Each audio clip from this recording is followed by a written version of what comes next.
हरि ओम। स्वस्ति श्री गणेशाय नमः। श्री सरस्वत्यै नमः। श्री वेदपुरुषाय नमः। गणनाथ सरस्वती रवि शुक्र बृहस्पतिन् पंचैतान् संस्मरे नित्यं वेदवाणीं प्रवर्तयेत्। हरि ओम। इदं विष्णुर्विचक्रमे त्रेधा निदधे पदं समूढपमस्य पाघ्मुसुरे स्वाहा। सशङ्खचक्रं सकिरीटकुण्डलं सपीतवस्त्रं शिरसिरुहे क्षणं। सहारवक्षस्थलकौस्तुभस्त्रियं नमामि विष्णुं शिरसा चतुर्भुजम्। वंशी विभूषितकरान्नवनीरदाभां पीताम्बरादरुणबिम्बफलाधरोष्ठात्। पूर्णेन्दुसुन्दरमुखादरविन्दनेत्रात् कृष्णात् परं किमपि तत्त्वमहं न जाने।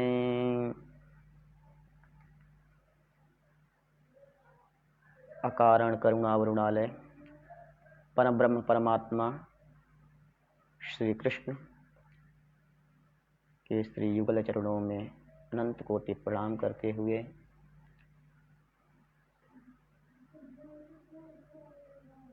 श्री विष्णु पुराण का मूल पाठ हिंदी अनुवाद में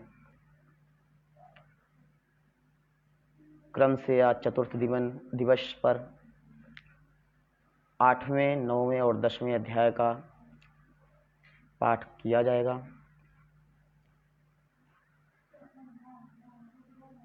जैसा कि आप सब लोग देख रहे हैं और सुन रहे हैं कि मैं आपके सामने नित्य लाइव के माध्यम से आकर के मूल पाठ का 1-2 अध्याय विष्णु पुराण लेकर के लाइव होता हूँ, उपस्थित होता हूँ। उसमें बहुत सारी चीज़ें हमको आध्यात्मिक ज्ञान प्राप्त होती है। कल 6वें और 7वें अध्याय का हम लोगों ने हिंदी अनुवाद श्रवण किया, जिसमें धर्म और अधर्म के पत्नी पुत्र के बारे में हम लोगों ने जाना। 6वें अध्याय में अष्ट सिद्धियों के बारे में जाना। हम लोगों को कौन सी सिद्धि है, कौन सी सिद्धि के बारे में किसकी किसकी रुचि होती है। 8वीं सिद्धि के बारे में भी बताया कि जो अन्य चीज़ पसंद करते हैं। 8 सिद्धियों में किसको पहला सिद्धि पसंद है, किसी को दूसरा है, किसी को तीसरा, सभी का नाम हमने कल सुनाया।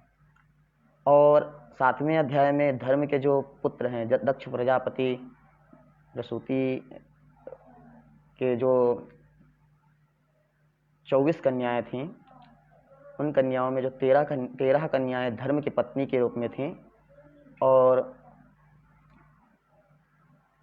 11 कन्याएं ऋषि मुनियों की थीं।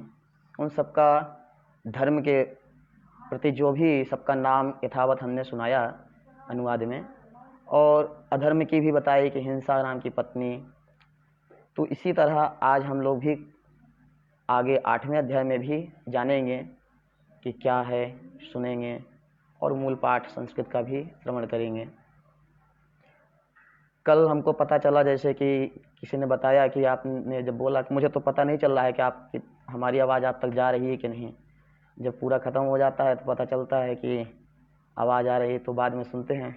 नहीं तो मैं अपना तो पाठ कर रहा हूँ और मुझे जानकारी प्राप्त होगी। 18 पुराणों में से विष्णु पुराण आप सबके समक्ष में लाइव होकर के पाठ भी कर रहा हूँ, पढ़ता हूँ, आप लोगों भी सुनाता हूँ, सुनते हैं आप लोग। तो आप लोग बताइए कि हमारी आवाज़ आप तक पहुँच रही है कि नहीं। मुझे तो पता नहीं चल रहा है, क्योंकि मैं बोल रहा हूँ और बाद में ही पता चलता है। कल के लाइव में शायद आवाज़ बाद में नहीं आया था, ठीक है, आप सब लोगों की अनुमति से गुरुजनों को प्रणाम करते हुए, माता पिता को प्रणाम करते हुए आइए हम सब लोग सर्वप्रथम मंगलाचरण करते हैं और उसके बाद विष्णु पुराण का मूल पाठ श्रवण करते हैं। सशंखचक्रं सकिरीटकुण्डलं शपीतवस्त्रं शिरसिरुहेक्षणं सहारवक्षस्थलकौस्तुभश्रियं नमामि विष्णुं शिरसा चतुर्भुजं शानन्दमानन्दवने वसन्तम् आनन्दकन्दं हृत्पापवृन्दं श्रीद्वारिकानाथमनाथनाथं श्रीद्वारिकेशं शरणं प्रपद्ये। सत्यं विज्ञानमानन्दं पूर्णब्रह्मसनातनं परमं पुरुषं वन्दे श्रीमद्वारवतीश्वरं सच्चिदानन्दरूपाय विश्वोत्पत्त्यादिहेतवे तापत्रयविनाशाय श्रीकृष्णाय वयं नमः। परब्रह्म परमात्मा श्री कृष्ण के जो सर्वांतर्यामी हैं, सर्वेश्वर हैं, सर्वव्यापक हैं, उन परमात्मा को हम सब लोग प्रणाम करते हैं, जो तीनों प्रकार के तापों को नाश करने वाले हैं। इस विकट काल में जो महामारी कोरोना के नाम से सभी लोग भय से घर में बैठे हैं और बैठना ही पड़ना आवश्यक है, तो और इस अवस्था में देखा जा रहा है कि जगह जगह धार्मिक कार्य रोके गए हैं, श्रीमद् भागवत स्थगित किए गए हैं। तो क्यों ना हम घर बैठे ही किसी पुराणों का अध्ययन करें। जिनके यहाँ पुराण है वो अध्ययन कर रहे हैं। सभी लोग अपना अपना कार्य कर ही रहे हैं। नवरात्रि में लगभग सभी लोगों ने किया। हमारे बीच हमको सुन रहे हैं परम पूज्य ब्रह्मचारी श्री, उनको प्रणाम करते हुए, जगत गुरु जी को प्रणाम करते हुए, पूज्य गुरुदेव के आशीर्वाद, सभी लोगों का आशीर्वाद हमारे ऊपर बना रहे, यही कामना करते हैं कि घर बैठे हम भी ऐसी अवस्था में सभी लोग कार्य अपना स्थगित कर रहे हैं, धार्मिक कार्य स्थगित कर रहे हैं। तो हमने कहा कि अब हम भी मूल पाठ करते हैं और सभी लोग को सुनाते हैं, क्योंकि हम अकेले अकेले पढ़ेंगे तो ठीक रहेगा, लेकिन लोगों को कुछ जानकारियाँ मिलेंगी। हम हो सकता है मैं पढ़ता रहूँगा तो मुझे तो कुछ चीज़ें याद रहेंगी, लेकिन कोई एक शब्द आप लोगों के भी हृदयंगम हो जाए। तो इसी के साथ आइए आप सबकी अनुमति के साथ मैं प्रारंभ करता हूँ। श्रीमन्नारायणाय नमः। श्री विष्णु पुराणम प्रथमे अंशे अष्टमोऽध्यायः। श्री पराशर उवाच। 8वें अध्याय में रौद्र सृष्टि और भगवान तथा लक्ष्मी जी की सर्वव्यापकता का वर्णन बताया गया है। श्री पराशर उवाच। कथितस्तामसहस्रगो ब्रह्मणस्ते महामुने रुद्रसर्गं प्रवक्ष्यामि तन्मे निगदितः शृणु। कल्पादावात्मनस्तुल्यं सुतं प्रध्यायतस्ततः प्रादुरासीत् प्रभोरङ्के कुमारो नीललोहितः।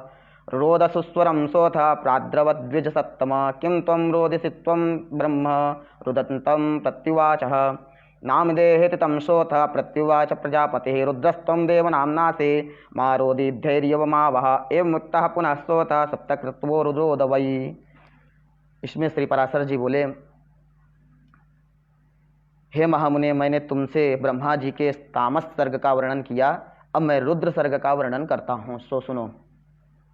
कल्प के आदि में अपने समान पुत्र उत्पन्न होने के लिए चिंतन करते हुए ब्रह्मा जी की गोद में नील लोहित वर्ण के एक कुमार का प्रादुर्भाव हुआ। हे द्विजोत्तम, उनके जन्म के अंतर ही वह जोर जोर से रोने और इधर उधर दौड़ने लगा। उसे रोता देख ब्रह्मा जी ने उससे पूछा, तू क्यों रोता है? उसने कहा, मेरा नाम रखो। तब ब्रह्मा जी बोले, हे देव, तेरा नाम रुद्र है, अब तू मत रो, धैर्य धारण कर। ऐसा कहने पर वह 7 बार और रोया। ततोन्यानि ददौ तस्मै सप्तनामानि वै प्रभो। स्थानानि चैषामष्टानां पत्नी पुत्राश्च स प्रभु। भवं सर्वथमथेशानं तथा पशुपतिं द्विजा। भीममुग्रं महादेवा मुवाच स पितामहः। चक्रेणामन्यथैतानि स्थानान्येषां चकार सः। सूर्यो जलं मही वायुर्वह्निः नराकाशमेव च। दीक्षितो ब्राह्मणः सोम इत्येतास्तनवः क्रमात्। सुवर्चला तथैवोषा विकेशी चापरा शिवा। स्वाहा दिशस्तथा दीक्षा रोहिणी च यथाक्रमं सूर्यादीनां द्विजश्रेष्ठा रुद्राद्यैर्नामभिस्तः पत्न्या स्मृता महाभागा ददपत्न्यानि मयि शृणु। येषां प्रसूतिप्रसूतिभ्यामिदमां पूरितं जगत् शनैश्चरस्तथा शुक्रो लोहितांगो मनोजवः स्कंदः सर्गोऽथ सन्तानो बुधश्चानुक्रमात् सुताः। एवं प्रकार रुद्रासौ शतीं भार्यामनन्दिताम् उपेये दुहितरं दक्षस्यैव प्रजापतेः दक्षकोपाश्च तत्याज्य स सती स कलेवरम् हेमद्विहिता सा भून् स्नेनायां द्विजसत्तमा उपयेमे मुनश्चोमा मनन्यां भगवान् हरः देवौ धातृविधातारौ भृगो ख्यातिरसूयत श्रियं च देवदेवस्य पत्नी नारायणस्य या। तब भगवान ब्रह्मा जी ने उसके 7 नाम और रखे तथा उन 8 के स्थान स्त्री और पुत्र भी निश्चित किए। हे द्विज, प्रजापति ने उसे भव, सर्व, ईशान, पशुपति, भीम, उग्र और महादेव कहकर संबोधन किया। यही उसके नाम रखे और इनके स्थान भी निश्चित किए। सूर्य, जल, पृथ्वी, वायु, अग्नि, आकाश, यज्ञ में दीक्षित ब्राह्मण और चंद्रमा, ये क्रमशः उनकी मूर्तियां हैं। हे द्विजश्रेष्ठ, रुद्र आदि नामों के साथ उन सूर्य आदि मूर्तियों की क्रमशः सुवर्चला, ऊषा, विकेशी, अपरा, शिवा, स्वाहा, दिशा, दीक्षा और रोहिणी नाम की पत्नियां हैं। हे अब उनके पुत्रों के नाम सुनो, क्योंकि उन्हीं के पुत्र पौत्रादिकों से यह संपूर्ण जगत परिपूर्ण है। शनैश्चर, शुक्र, लोहितांग, मनोजव, स्कंद, सर्ग, संतान और बुध ये क्रमशः उनके पुत्र हैं। ऐसे भगवान रुद्र ने प्रजापति दक्ष की अनिंदिता पुत्री सती को अपने भार्या रूप से ग्रहण किया। हे द्विजसत्तम, उस सती ने दक्ष पर कुपित होने के कारण अपना शरीर त्याग दिया था। फिर वह मेना के गर्भ से हिमाचल की पुत्री उमा हुई। भगवान शंकर ने उसे अनन्य परायणा उमा से फिर भी विवाह किया। भृगु के द्वारा ख्याति ने धाता और विधाता नामक 2 देवताओं को तथा लक्ष्मी को जन्म दिया, जो भगवान विष्णु की पत्नी हुई। अब श्री मैत्रेय जी बोले, क्या बोलते हैं? श्री मैत्रेय उवाच क्षीराब्धौ श्री समुत्पन्ना श्रूयते मृत मंथने भृगो ख्यातां समुत्पन्ने तदाह कथम भवान। श्री मैत्रेय जी बोले, भगवान, सुना जाता है कि लक्ष्मी जी तो अमृत मंथन के समय क्षीर सागर से उत्पन्न हुई थीं, फिर आप ऐसा कैसे कहते हैं कि वे भृगु के द्वारा ख्याति से उत्पन्न हुई? तो श्री पराशर जी बोलते हैं, श्री पराशर उवाच नित्यैवैषा जगन्माता विष्णु श्रीरनपायिनी यथा सर्वगतो विष्णु तथैवेयं द्विजोत्तम अर्थो जिष्णुरियं वाणी नीतिरेषा नयो हरिः बोधो विष्णुरियं बुद्धिर्धर्मोऽसौ सत्क्रियात्वयं सृष्टा विष्णुरियं सृष्टि श्रीभूधरो हरिः संतोषो भगवान् लक्ष्मी तुष्टिर्मैत्रेय शाश्वती इच्छा श्री भगवान् कामो यज्ञोऽसौ दक्षिणात्वयम् आज्याहुतिरसौ देवी पुरोडासो जनार्दनः पत्नीशाला मुने लक्ष्मी प्राग्वंशो मधुसूदना चित्रलक्ष्मी हरिर्यूपा युग्मा श्रीर्भगवान् कुशः सामस्तुरूपी भगवान् उद्गीते कमलायया स्वाहा लक्ष्मीर्जगन्नाथो वासुदेवो हुतासनः शंकरो भगवान् क्षौरीर्गौरी लक्ष्मीर्द्विजोत्तमा मैत्रेय केशवा सूर्य तथा प्रभा कमलालया विष्णु पितृगणः पद्मा स्वधा शाश्वतमुष्टिदा द्यौ श्री सर्वात्मको विष्णुरवकाशो तिविष्टरः शशांका श्रीधरः कान्ति श्री तथैवानपायिनी लक्ष्मी जगत्सृष्टेष्टा वायु सर्वत्र गोहरि जलधिर्द्विज गोविंदस्तद्वेला श्रीमहामुने लक्ष्मी स्वरूपमिन्द्राणि देवेन्द्रो मधुसूदनः यमश्चक्रधरः साक्षात् धूमोर्णाकमलालया रिद्धि श्रीधरो देवा स्वयमेव धनेश्वरः गौरी लक्ष्मी महाभागा केशवो वरुणः स्वयं श्रीर्देवसेना विप्रेन्द्र देवसेनापतिर्हरि अवष्टम्भो गदापाणे शक्तिर्लक्ष्मीर्द्विजोत्तमा काष्ठा लक्ष्मी निर्विशेषोऽसौ मुहूर्तौ सौ कलास्वयं ज्योत्स्ना लक्ष्मी प्रदीपौ सौ सर्वे सर्वेश्वरो हरि लताभूतो जगन्माता श्रीविष्णुर्द्रुम संगीतः विभावरी श्रीर्दिवसो देवश्चक्रगदाधरः वरप्रदो वरो विष्णुर्वधू पद्मवनालया नदस्वरूपे भगवान श्री नदी रूप संस्थिता ध्वजश्च पुंडरीकाक्ष पताका कमलालया कृष्णा लक्ष्मीर्जगन्नाथो लोभो नारायणः परः रतिरागश्च मैत्रेय लक्ष्मीर्गोविंद्र एव च किं चाति बहुनोक्तेन संक्षेपेण मुच्यते देवतर्यं नश्यादौ पुनन्नामा भगवान् हरिः श्रीनाम्नि श्रीश्च विज्ञेया नानर्योर्विद्यते परम् इति श्री विष्णु पुराणे प्रथमे अष्टमोऽध्यायः। श्री विष्णु चरण कमलार्पणमस्तु। संस्कृत में पराशर जी ने लक्ष्मी जी के सारे प्रकार गुणगान बता दिए। अब हिंदी में आपको हम सुनाते हैं। श्री पराशर जी बोले, हे द्विजोत्तम, भगवान का कभी संग ना छोड़ने वाली जगत जननी लक्ष्मी जी तो नित्य ही हैं, और जिस प्रकार श्री विष्णु भगवान सर्वव्यापक हैं वैसे ही ये भी हैं। विष्णु अर्थ हैं और ये वाणी हैं, हरि नियम हैं और ये नीति हैं, भगवान विष्णु बोध हैं और ये बुद्धि हैं, तथा वे धर्म हैं और ये सत्क्रिया हैं। श्लोक में सब कुछ ही बता दिया कि एक दूसरे के क्या क्या हैं। लक्ष्मी जी भी सर्वव्यापक हैं। हे मैत्रेय, भगवान जगत के सृष्टा हैं और लक्ष्मी जी सृष्टि हैं। श्री हरि भूधर पर्वत तथा अथवा राजा हैं और लक्ष्मी जी भूमि हैं, तथा भगवान संतोष हैं और लक्ष्मी जी नित्य तुष्टि हैं। भगवान काम हैं और लक्ष्मी जी इच्छा हैं। वे यज्ञ हैं और ये दक्षिणा है। श्री जनार्दन पुरोडास हैं और देवी लक्ष्मी जी आज्याहुति घृत की आहुति हैं। हे महामुने, मधुसूदन यजमान ग्रह हैं और लक्ष्मी जी पत्नीशाला हैं। श्री हरि यूप हैं और लक्ष्मी जी चिति हैं, तथा भगवान कुशा हैं और लक्ष्मी जी इधमा हैं। भगवान सामस्वरूप हैं और श्री कमला देवी उद्गीति हैं। जगतपति भगवान वासुदेव हुतासन हैं और लक्ष्मी जी स्वाहा हैं। हे द्विजोत्तम, भगवान विष्णु शंकर हैं और श्री लक्ष्मी जी गौरी हैं। पता चल रहा होगा सभी को।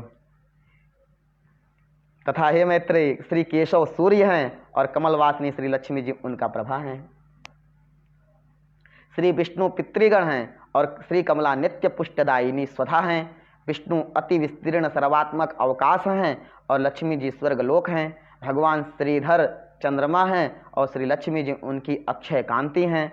हरि सर्वगामी वायु हैं और लक्ष्मी जी जगत चेष्टा जगत की गति हैं और धृति आधार हैं। हे महामुने, श्री गोविंद समुद्र हैं और हे द्विज, लक्ष्मी जी उसकी तरंग हैं।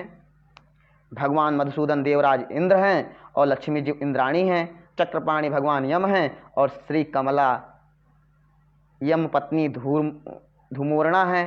देवाधिदेव श्री विष्णु कुबेर हैं और श्री लक्ष्मी जी साक्षात रिद्धि हैं। श्री केशव स्वयं वरुण हैं और महाभागा लक्ष्मी जी गौरी हैं। हे द्विजराज, श्री हरिदेव सेनापति स्वामी कार्तिकेय हैं और श्री लक्ष्मी जी देवसेना हैं। हे द्विजोत्तम, भगवान गदाधार आश्रय हैं और लक्ष्मी जी शक्ति हैं। भगवान निमेष हैं और लक्ष्मी जी काष्ठा हैं। वे मुहूर्त हैं और ये कला हैं। सर्वेश्वर सर्वरूप श्री हरि दीपक हैं और श्री लक्ष्मी जी ज्योतिष हैं। श्री विष्णु वृक्ष रूप हैं और जगन माता श्री लक्ष्मी जी लता हैं। श्री चक्र गदाधर देव श्री विष्णु दिन हैं और लक्ष्मी जी रात्रि हैं। वरदायक श्री हरि वर हैं और पद्म निवासिनी श्री लक्ष्मी जी वधु हैं। भगवान नद हैं, श्री जी नदी हैं। कमल नयन भगवान ध्वजा हैं और कमलालया श्री लक्ष्मी जी पताका हैं। जगदीश्वर परमात्मा नारायण लोभ हैं और लक्ष्मी जी तृष्णा हैं। तथा हे मैत्रेय, रति और राग भी साक्षात श्री लक्ष्मी और गोविंद रूप ही है। अधिक क्या कहा जाए, संक्षेप में यह कहना चाहिए कि देव, तिर्यक और मनुष्य आदि में पुरुषवाची भगवान हरि हैं और स्त्रीवाची श्री लक्ष्मी जी, इनके परे और कोई नहीं है। लास्ट में अंतिम में इस तरह यह 8वां अध्याय का हिंदी अनुवाद पूरा होता है। इसमें सब कुछ बता दिया। लक्ष्मी नारायण जो स्त्रियां हैं वो सब लक्ष्मी स्वरूपा हैं, चाहे वो बहन के रूप में हो, माता के रूप में हो, दादी अम्मा के रूप में हो। जितने स्त्रीवाचक शब्द हैं वो सारी माताएं हैं, जगत जननी हैं, लक्ष्मी जी हैं। और जितने पुरुष देव ऋषि बताया ना, देव मनुष्य आदि पुरुषवाची जो शब्द हैं वे सब नारायण ही हैं, नारायण के ही श्री हरि ही हैं। अब आइए 9वां अध्याय में जानते हैं। 9वें अध्याय में क्या कहते हैं। दुर्वासा जी के शाप से इंद्र का पराजय। ब्रह्मा जी की स्तुति से प्रसन्न हुए भगवान का प्रकट होकर देवताओं को समुद्र मंथन का उपदेश करना तथा देवता और दैत्यों का समुद्र मंथन। ये 9वें अध्याय में विष्णु पुराण में है। अब श्री पराशर जी बोले, हे मैत्रेय, तुमने इस समय मुझसे जिसके विषय में पूछा है वह श्री संबंध लक्ष्मी जी का इतिहास मैंने भी मरीचि ऋषि से सुना था, वह मैं तुम्हें सुनाता हूँ, सावधान होकर सुनो। भाई कोई चीज़ सावधान होकर के ही सुनना चाहिए जब विशेष गंभीर वक्तव्य हो। अभी लक्ष्मी और नारायण के बारे में बता रहे हैं, तो ये बोल रहे हैं कि मैंने मरीचि ऋषि से सुना था। तो एक बार शंकर के अंशावतार श्री दुर्वासा जी पृथ्वी तल में विचर रहे थे। घूमते घूमते उन्होंने एक विद्याधरी के हाथों में संतानक पुष्पों की एक दिव्य माला देखी। हे ब्राह्मण, उसकी गंध से सुवासित होकर वह वनवासियों के लिए अति सेवनीय हो रहा था। तब उन उन्मत्त वृत्ति वाले विप्रवर ने वह सुंदर माला देखकर उसे उस विद्याधर सुंदरी से मांगा। उनके मांगने पर उस बड़े बड़े नेत्रों वाली कृशांगी विद्याधरी ने उन्हें आदरपूर्वक प्रणाम कर वह माला दे दी। हे मैत्रेय, उन्मत्त वेशधारी विप्रवर ने उसे लेकर अपने मस्तक पर डाल लिया और पृथ्वी पर विचरने लगे। इसी समय उन्होंने उन्मत्त ऐरावत पर चढ़कर देवताओं के साथ आते हुए त्रैलोक्याधिपति सचीपति इंद्र को देखा। उन्हें देखकर मुनिवर दुर्वासा ने उन्मत्त के समान वह मत वाले भौरों से गुंजायमान माला अपने सिर पर से उतारकर देवराज इंद्र के ऊपर फेंक दी। देवराज ने उसे लेकर ऐरावत के मस्तक पर डाल दी। उस समय ऐसे सुशोभित हुई मानो कैलाश पर्वत के शिखर पर श्री गंगा जी विराजमान हो। उस मदोन्मत्त हाथी ने भी उसकी गंध से आकर्षित हो उसे सूंड से सूंघकर पृथ्वी पर फेंक दिया। आप सब तो जानते ही हैं, ये कथा सुने भी होंगे कि दुर्वासा ऋषि जी का अपमान हुआ है।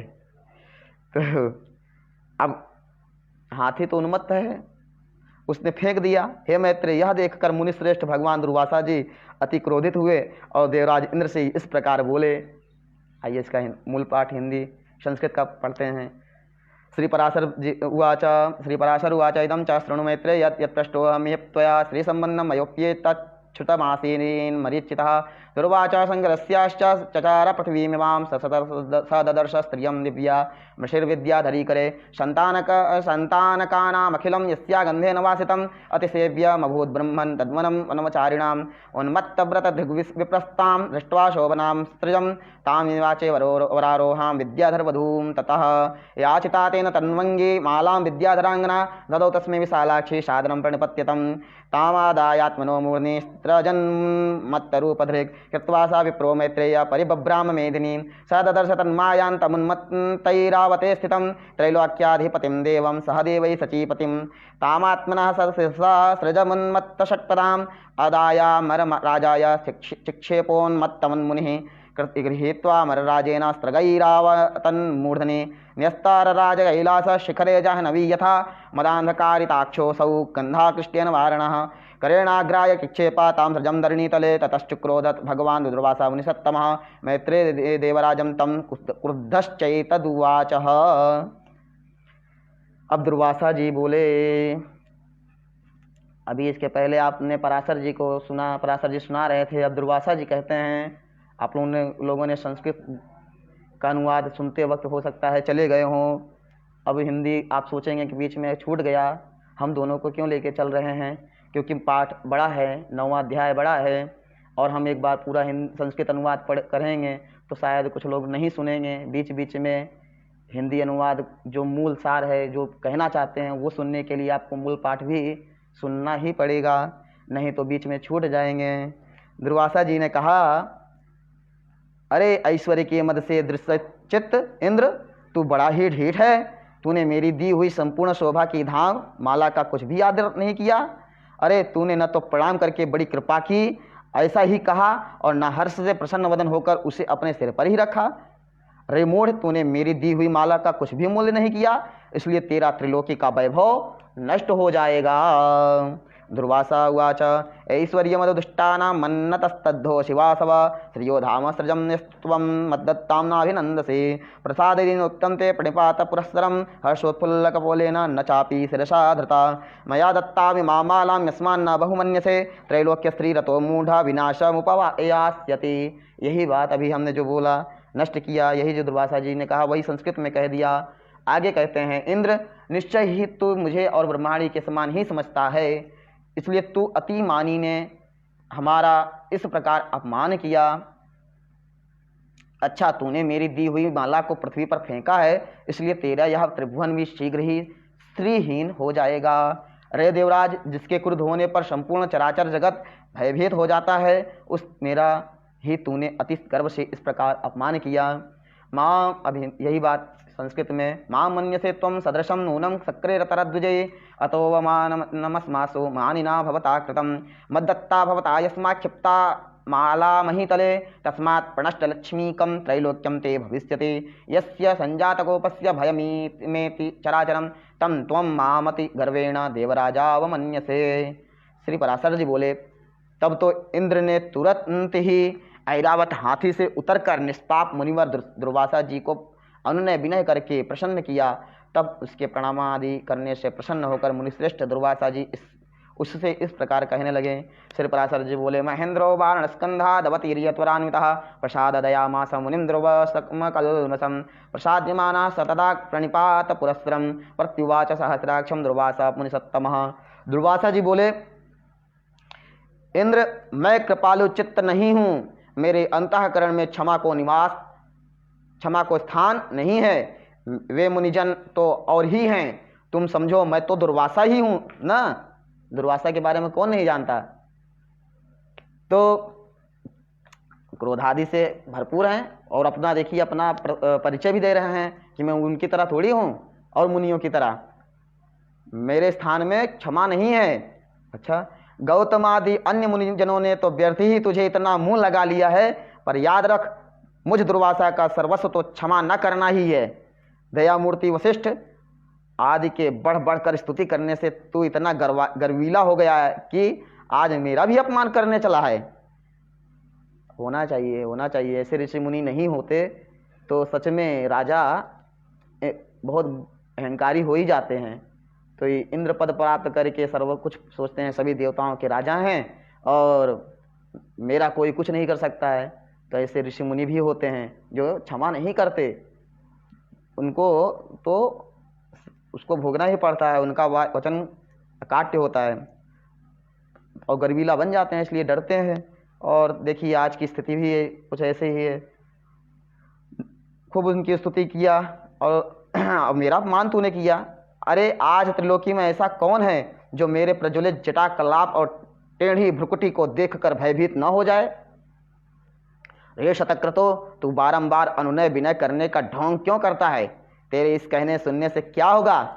मैं क्षमा नहीं कर सकता। श्री पराशर जी बोले, हे ब्रह्मन, इस प्रकार कह वे विप्रवर वहाँ से चल दिए और इंद्र भी ऐरावत पर चढ़कर अमरावती को चले गए। हे मैत्रेय, तभी से इंद्र के सहित तीनों लोक वृक्ष लता आदि के क्षीण हो जाने से श्रीहीन और नष्ट भ्रष्ट होने लगे। तब से यज्ञों का होना बंद हो गया, तपस्वियों ने तप करना छोड़ दिया तथा लोगों का दान आदि धर्म में चित्त नहीं रहा। हे द्विजोत्तम, संपूर्ण लोक लोभादि के वशीभूत हो जाने से सत्व शून्य यानी सामर्थ्यहीन हो गए और तुच्छ वस्तुओं के लिए भी लालयित रहने लगे। जहाँ सत्व होता है वहीं लक्ष्मी रहती हैं और सत्व भी लक्ष्मी का ही साथी है। श्रीहीनों में भला सत्व कहाँ और बिना सत्व के गुण कैसे ठहर सकते हैं बताइए। आइए इसका मूल पाठ सुन लेते हैं। दुर्वासा उवाच, नाहं कृपालुर्हृदयो न च मां भजते क्षमा अन्ये ते मुनयः शक्रा दुर्वासा समवेहि मां गौतमादिभिरन्यैस्त्वं गर्वमारोपितो मुधा अक्षान्ते सार सर्वस्वं दुर्वासा समवेहि मां वसिष्ठाद्यैर्दयासारैस्तोत्रं कुर्वद्भिरुच्चकैः गर्वं गतोऽसि येनैवं मामप्यद्यावमन्यसे ज्वलज्जटाकलापस्य भ्रुकुटिकुटिलं मुखं निरीक्षकस्त्रिभुवने मम यो न गतो भयं नाहं क्षमिष्य बहुना किमुक्तेन शतक्रतो विडम्बनामिमां भूयः करोस्य नुनयात्मिकां श्रीपराशरुवाच इत्युक्त्वा प्रेयो विप्रो देवराजोऽपि तं पुनः आरुह्ये रावतं ब्रह्मन् प्रययावमरावतीं ततः प्रवृत्तिं निःस्त्रैकं सशक्रं भुवनत्रयं मैत्रेया सीपपध्वस्तं संक्षीणौषधिविरुधं न यज्ञा समवर्तन्ता न तपस्यन्ति तामसा न च दानादिधर्मेषु मुनश्चक्रे तदा जनः निःसत्त्वा सकलालोका लोभाद्युपहतेन्द्रियाः स्वल्पे हि बभूवुस्ते शाभिलाषा द्विजोत्तम यथा सत्वं ततो लक्ष्मी सत्वं भूत्यनुसारि च निस्त्रीकाणां कुतः सत्वं विना तेन गुणाः कुतः। अब बिना गुण के पुरुष में बल शौर्य आदि सभी का अभाव हो जाता है और निर्बल तथा अशक्त पुरुष सभी से अपमानित होता है। अपमानित होने पर प्रतिष्ठित पुरुष की बुद्धि बिगड़ जाती है।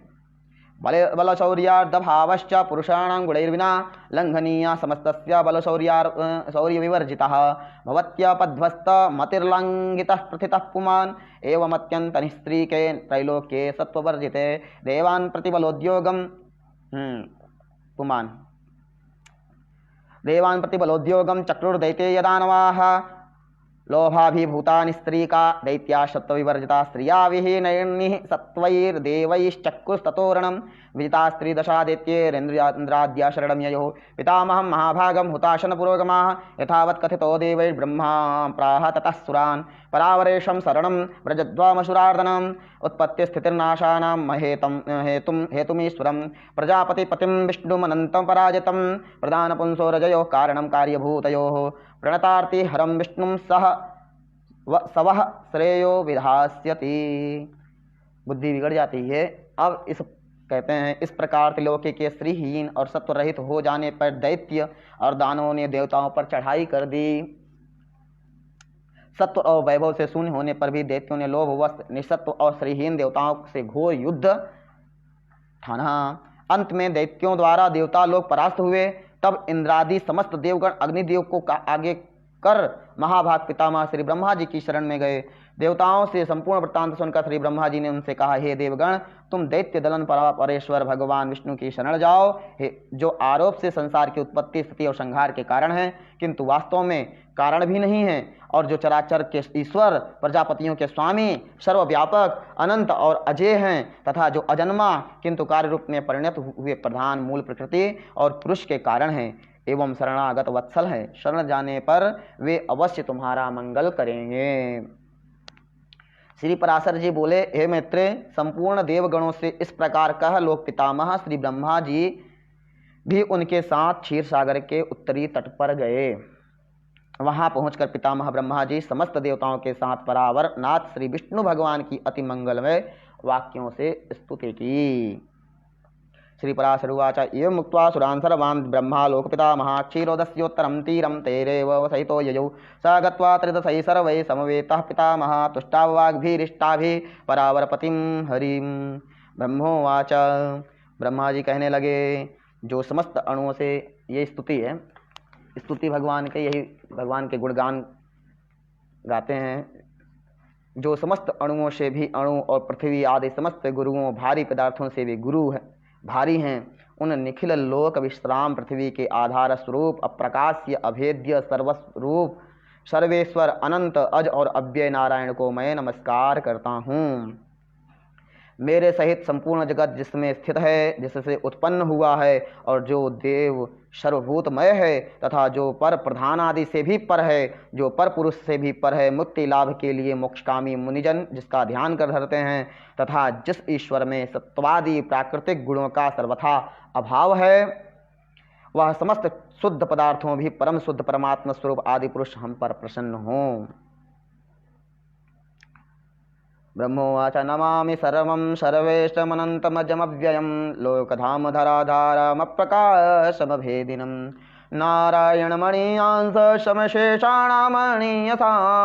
समस्तानां गरिष्ठं च भूरादीनां गरीयसां यत्र सर्वं यतः सर्वम् उत्पन्नं मत्पुरःस्तरं सर्वभूतश्च यो देवः पराणामपि यः परः परस्मात् पुरुषात् परमात्मस्वरूपधृक् योगिभिश्चिन्त्यते योऽसौ मुक्तिर्हेतोर्मुमुक्षुभिः सत्वादयो न सन्तीशे यत्र च प्राकृता गुणाः स शुद्धः सर्वशुद्धेभ्यः पुमानाद्य प्रसीदतु। कलाकाष्ठा मुहूर्तादि कालसूत्रस्य गोचरे यस्य शक्तिर्न शुद्धस्य शनो विष्णुः प्रसीदतु दतु।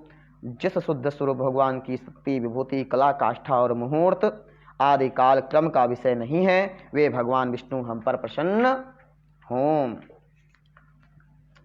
जो शुद्ध स्वरूप होकर भी उपचार से परमेश्वर परमा महालक्ष्मी ईश्वरपति अर्थात लक्ष्मीपति कहलाते हैं और जो समस्त देहधारियों के आत्मा हैं, वे श्री विष्णु भगवान हम पर प्रसन्न हों। प्रोच्यते परमेशो हेयः शुद्धोऽप्युपचारतः प्रसीदतु शनो विष्णुरात्मा यः सर्वदेहिनां यः कारणं च कार्यं च कारणस्यापि कारणं कारस्यापि च यः कार्यं प्रसीदतु शनो हरिः। जो कारण और कार्य रूप हैं तथा कारण के भी कारण और कार्य के भी कार्य हैं, भूत पंचक का भी कार्य ब्रह्मांड जो स्वयं है और जो उसके कार्य ब्रह्मदक्षादि का भी कार्यभूत हैं, प्रजापतियों के पुत्र पौत्रादि हैं, उसे हम प्रणाम करते हैं। कार्य कार्य यत् कार्यं तत्कार्यस्यापि यः स्वयं तत्कार्य कार्यभूतो यः ततश्च प्रणता स्मताम्। प्रणाम करते हैं। फिर तथा जो जगत के कारण ब्रह्मादि का कारण ब्रह्मांड और उसके कारण भूत पंचक के कारण पंच तन्मात्रा के कारणों में अहंकार महत्त्वादि का भी हेतु मूल प्रकृति हैं, उस परमेश्वर को हम प्रणाम करते हैं। जो भोक्ता और भोग्य, सृष्टा और सृज्य तथा कर्ता और कार्य रूप स्वयं ही हैं, उस परम पद को हम प्रणाम करते हैं। कारणं कारणस्यापि तस्य कारण कारणं तत्कारणानां हेतुं तं प्रणता स्म परमेश्वरं भोक्तारं भोग्यभूतं च सृष्टारं सत्यमेव च कार्यकर्तृस्वरूपं तं प्रणता स्म परम पदम्। विशुद्धबोधवन्नित्यम् अजमक्षयमव्ययम् अव्यक्तमविकारं यत्तद्विष्णोः परमं पदम्। न स्थूलं न च सूक्ष्मं यन्न विशेषणमगोचरं तत्पदं परमं विष्णोः प्रणमामः सदामलम्। जो विशुद्ध बोध स्वरूप है, नित्य अजन्मा अक्षय अव्यय अव्यक्त और अविकारी हैं, वही विष्णु का परम पद परम स्वरूप है। जो न स्थूल हैं न सूक्ष्म है न किसी अन्य विशेषण का विषय है, वही भगवान विष्णु का नित्य निर्मल परम पद है। हम उनको प्रणाम करते हैं। हमारी आवाज़ आप सब लोग श्रवण कर पा रहे हैं? आवाज़ आ रही है कि नहीं लिख करके बताएं, हम देख लेंगे। जो भी देख रहे हैं सुन रहे हैं, हाँ, तो प्रणाम करते हैं। नित्य युक्त योगी गण अपने पुण्य पापादि का क्षय हो जाने पर ओमकार द्वारा चिंतनीय जिस अविनाशी पद का साक्षात्कार करते हैं, वही भगवान विष्णु का परम पद है, जिसको देवगण, मुनिगण, शंकर और मैं कोई भी नहीं जान सकते। ब्रह्मा जी भी नहीं जान सकते, तो हम और आप जीव संसारिक कैसे जान सकते हैं? देखिए ब्रह्मा जी स्तुति कर रहे हैं।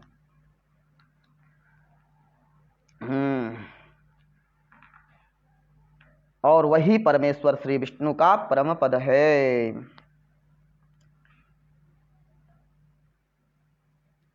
जिस अभूतपूर्व देव की ब्रह्मा विष्णु और शिव रूप शक्तियां हैं, वही भगवान विष्णु का परम पद है। हे सर्वेश्वर, हे सर्वभूतात्मन, हे सर्वस्वरूप, हे सर्वाधार, हे अच्युत, हे विष्णु, हम भक्तों पर प्रसन्न होकर हमें दर्शन दीजिए।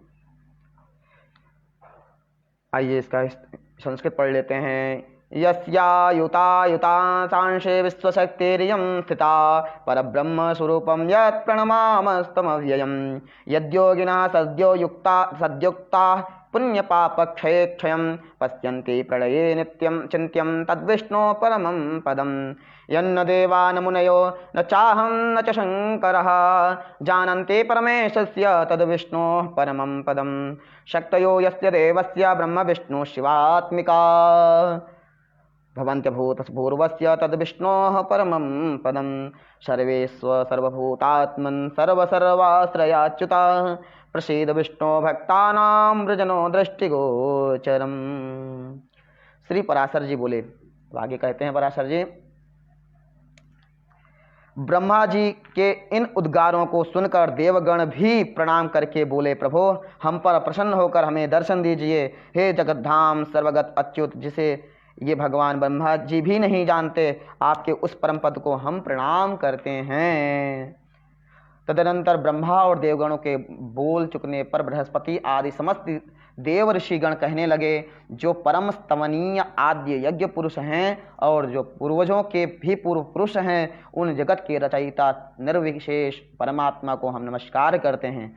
हे भूत भव्य यज्ञ मूर्तिधर भगवान, हे अव्यय, हम सब शरणागतों पर आप प्रसन्न होइए और दर्शन दीजिए। हे नाथ, हमारे सहित ये ब्रह्मा जी, रुद्रों के सहित भगवान शंकर, 12 आदित्यों के सहित भगवान पूषा, अग्नियों के सहित पावक और ये दोनों अश्विनी कुमार, 8 वसु, समस्त मरुदगण, साध्यगण, विश्वदेव तथा देवराज इंद्र, ये सभी गण दैत्य सेना से पराजित होकर अति प्रणत हो आपकी शरण में आए हैं। श्री पराशरुवाच च्योदीरितमाकर्ण्यं ब्रह्मणस्त्रिदशास्ततः प्रणम्योचो प्रसीदेति प्रजनो दृष्टिगोचरं यन्यायं भगवन् ब्रह्मा जानाति परमं पदं तन्नतास्मद्गद्धामा तव सर्वगताच्युता इत्यन्ते वचसस्तेषां देवानां ब्रह्मणस्तथा ओचुर्देवर्षयः सर्वे बृहस्पतिपुरोगमाः आद्यो यज्ञपुमानीढ्य पूर्वेषां यश्च पूर्वसः तन्नतास्मद्जगद्द्रष्टो जस्रष्टामरमविशेषणं भगवन् भूतभव्ये स यज्ञमूर्तिधराव्यय प्रसीद प्रणतानां त्वं सर्वेषां देहि दर्शनम् एष ब्रह्मा सास्माभिः मरुरुद्रैस्त्रिलोचनः सर्वादित्यैः समं पूषा पावकोऽयं महासः अग्निभिः आश्विनौ वसवश्चे मे सर्वे चैते मरुद्गणाः साध्या विश्वे तथा देवा देवेन्द्राश्चायमीश्वराः प्रणाम प्रमणानाथ दैत्यसैन्ये पराजता शरणं त्वमनुप्राप्ता समस्ता देवता गणाः। अब श्री पराशर जी आगे कहते हैं, हे मैत्रेय, इस प्रकार स्तुति किए जाने पर शंख चक्र गदाधारी भगवान परमेश्वर उनके सम्मुख प्रकट हुए। तब उस शंख चक्र गदाधारी उत्कृष्ट तेजो राशिमय अपूर्व दिव्य मूर्ति को देखकर पितामह आदि समस्त देवगण और विनय पूर्वक प्रणाम कर क्षोभवश चकित नयन हो उन कमल नयन भगवान की स्तुति करने लगे। बोलिए विष्णु भगवान की जय। यहाँ विष्णु भगवान प्रकट हो गए हैं। एवं संस्तूयमानस्तो भगवान शंखचक्रधर जगाम दर्शनं तेषां मैत्रेय परमेश्वरः तं दृष्ट्वा ते तदा देवा शंखचक्रगदाधरम् अपूर्वरूपसंस्थानं तेजसां राशिमूर्जितं प्रणम्य प्रणतास्तर्वेक्षन् संक्षोभस्तिमिवेक्षणा दुष्टो पुण्डरीकाक्षं पितामह पुरोगमाः। देवाऊचुः, सभी देवगण बोले, हे प्रभु आपको नमस्कार है, नमस्कार है। आप निर्विशेष हैं तथापि आप ही ब्रह्म हैं, आप ही शंकर तथा आप ही इंद्र हैं। अग्नि, पवन, वरुण, सूर्य आदि, सूर्य और यमराज भी आप ही हैं। हे देवगण, वसुगण, मरुदगण, आदिगण और विश्व देवगण ही आप ही हैं तथा आपके सम्मुख जो यह देव समुदाय है, हे जगत सृष्टा, यह वह भी आप ही हैं, क्योंकि आप सर्वत्र परिपूर्ण हैं। आप ही यज्ञ हैं, आप ही वसटकार हैं तथा आप ही ओमकार हैं और प्रजापति हैं। हे सर्वात्मन, विद्या, वेद्य और संपूर्ण जगत आप ही का तो स्वरूप है। हे विष्णु, दैत्यों से परास्त हुए हम आतुर होकर आपकी शरण में आए हैं। हे सर्वस्वरूप, आप हम पर प्रसन्न होइए और अपने तेज से हमें सशक्त कीजिए। हे प्रभु, जब तक जीव संपूर्ण पापों को नष्ट करने वाले आपकी शरण में नहीं जाता, तभी तक उसमें दीनता, इच्छा, मोह और दुख आदि रहते हैं। हे प्रसन्नात्मन, हम शरणागतों पर आप प्रसन्न होइए और हे नाथ, अपनी शक्ति से हम सब देवताओं के खोए हुए तेज को फिर बढ़ाइए। देवाऊचो नमो नमो विशेषस्त्वं त्वं विश्वब्रह्मा त्वं पिनाकदृक् इंद्रस्त्वं अग्नि पवनो वरुणः समिता यव सविता यमः वसवो मरुता साध्या विश्वे देवगणा भवान् सो योऽयं तवाग्रतो देव समीपं देवतागणः तत्त्वमेव जगत्सृष्टा यतः सर्वगतो भवान् त्वं यज्ञस्त्वं वषट्कारस्त्वमोङ्कारः प्रजापतिः विद्यावेद्यं च सर्वात्मस्त्वन्मयं चाखिलं जगत् त्वमार्ता शरणं विष्णो प्रयाता दैत्यनिर्जिता वय प्रसीद सर्वात्मस्तेजसाप्यवयस्वनः तावदार्तिस्तथा वाञ्छा तावन्मोहस्तथा सुखं यावन्न याति शरणं त्वामशेघाशाघनासनं त्वं प्रसादं प्रसन्नात्मं प्रपन्नानां कुरुष्वनः तेजसां नाथ सर्वेषां स्वशक्त्याप्यायनं कुरु। श्री पराशर जी आगे कहते हैं, विनीत देवताओं द्वारा इस प्रकार स्तुति किए जाने पर विश्वकर्ता भगवान हरि प्रसन्न होकर इस प्रकार बोले, देवगण, मैं तुम्हारे देव तेज को फिर बढ़ाऊंगा। तुम इस समय मैं जो कुछ कहता हूँ वह करो। तुम दैत्यों के साथ संपूर्ण औषधियाँ लाकर अमृत के लिए क्षीर सागर में डालो और मंदराचल को मथानी तथा वासुकी नाग को नेति बनाकर उसे दैत्य और दानों के सहित मेरी सहायता से मथ कर अमृत निकालो।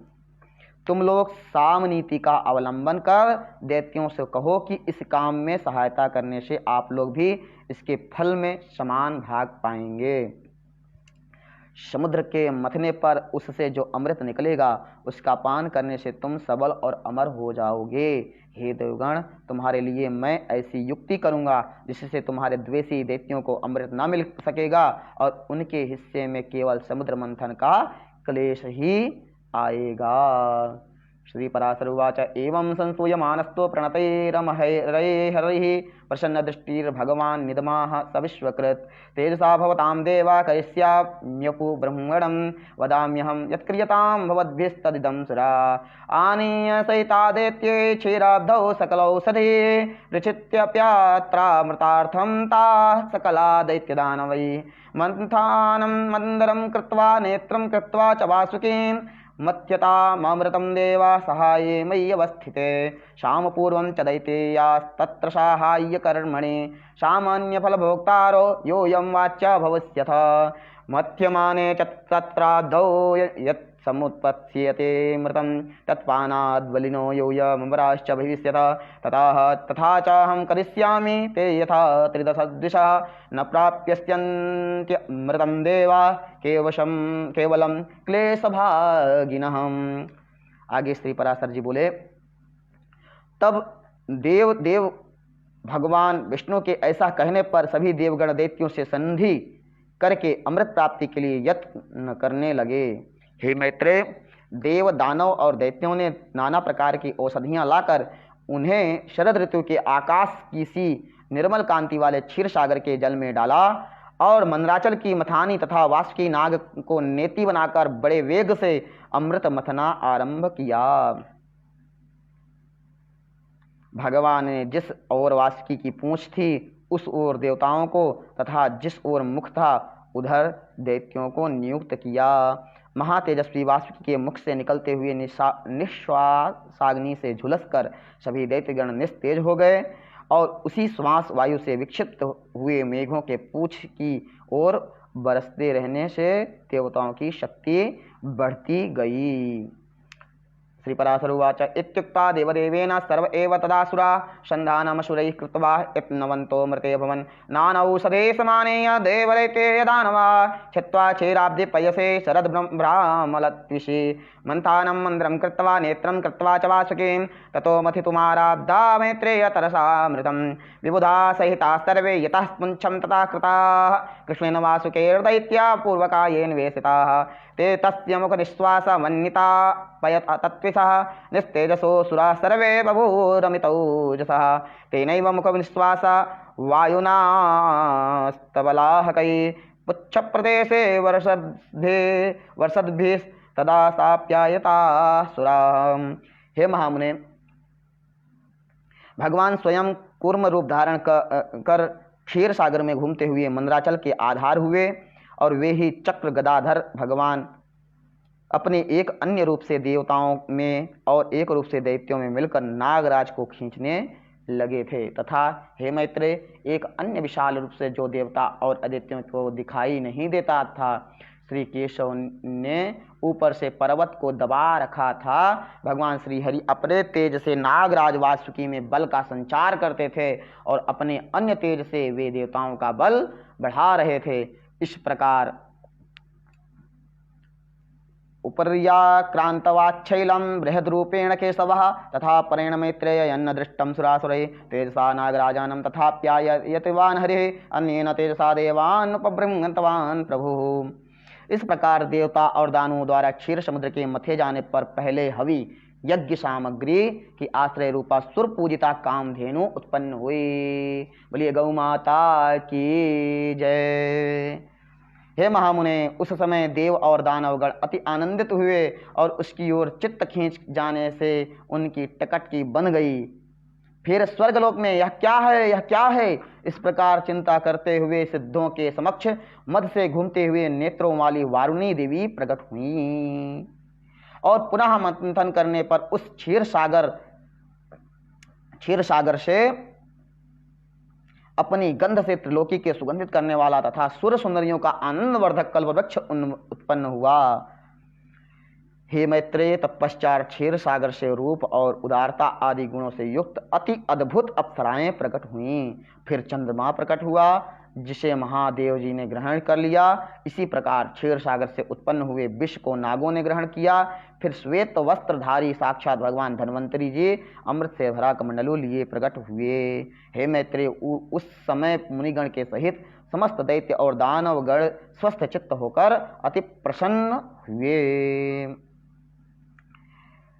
मध्यमाने ततस्तस्मिन् क्षीराब्धौ देवदानवै हविर्धामावत्पूर्वं सुरभिः सुरपूजिता जगमुर्मुदं ततो देवा दानवाश्च महामुने व्यक्षिप्तश्च चेतसश्चैव बभूवुस्तिमिते क्षणा किमेतद्दितिं सिद्धानां दिवि चिन्तयतां ततः बभूव वारुणी देवी मदाघूर्णितलोचना कृतावर्ता ततस्तस्मात् क्षीरोदाद्वासयन् जगत् गन्धेन पारिजातो भूद्देवस्तेनन्दतस्तरुः रूपौदार्यगुणोपेतस्तथा च सरसाङ्गणः क्षीरोदये समुत्पन्नो मैत्रेय परमाद्भुतः ततः शीतांशुर्भवज्जगृहे तं महेश्वरः जगृहुश्च विषं नागा क्षीरोदाब्धि समुत्थितं ततो धन्वन्तरिर्देव श्वेताम्बरधर स्वयं बिभ्रत्कमण्डलं पूर्णममृतस्य समुत्थितः ततः स्वस्तमनस्कान्ते सर्वे देते यदानवाः बभूवुर्मुदिताः सर्वे मैत्रेय मुनिभिः सह।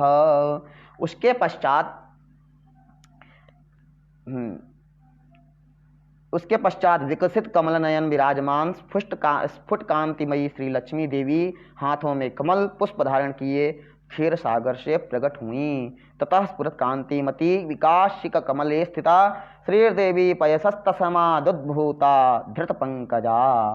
उस समय महर्षिगण अति प्रसन्नता पूर्वक स्त्री सूक्त द्वारा उनकी स्तुति करने लगे तथा विश्वावसु आदि गंधर्वगण उनके सम्मुख गान और घृताची आदि अप्सराएं नृत्य करने लगीं।